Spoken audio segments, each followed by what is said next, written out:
영풍 석포제련소가 국정감사에 단골 소재로 등장한 게 벌써 10년이 넘었습니다.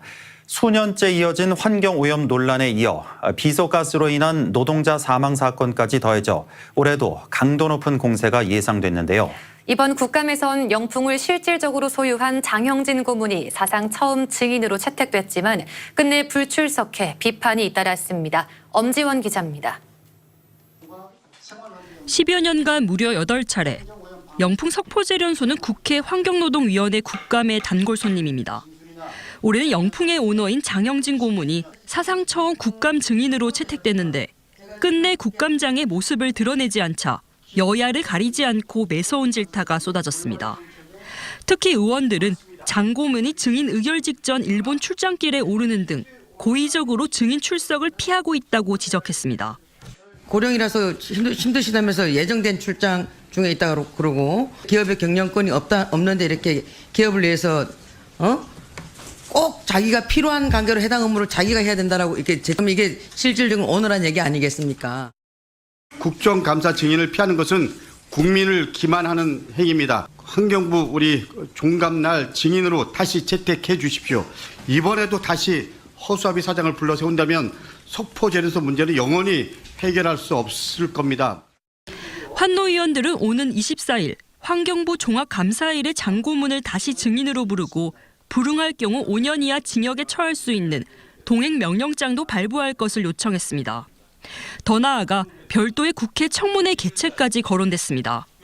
출석 불응 시에는 고발 조치 등 모든 법적 제재를 엄중히 취해 주실 것을, 그리고 국감 이후라도 장형진 증인을 대상으로 한 석포제련소의 환경 파괴와 산업 재해와 관련된 국회 차원의 청문회를 추진할 것을 제안드립니다. 지난해 산재 불승인 취소 소송 1심에서 승소해 석포제련소 첫 백혈병 산재로 인정받은 진현철 씨도 참고인으로 국감장에 나왔습니다. 진 씨는 6년 넘게 제련소 하청업체에서 근무한 뒤 급성 백혈병이 발병했고 현재도 투병 중입니다. 정말 죽기 직전까지 갔다가 고세일생으로 살아서 지금까지 견디고 있습니다. 사람이 죽어가도 그렇게 부인할 것인지 좀 묻고 싶습니다. 현 정부가 전국에 14개를 짓겠다고 발표한 기후 대응댐도 도마에 올랐습니다.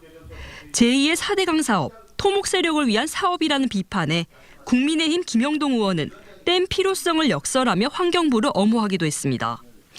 환경부 기후 대응댐 후보지 14곳에는 예천 용두천댐과 청도 운문천댐, 경북 2곳이 포함된 가운데 강원 양구 등은 강하게 반발하고 있습니다.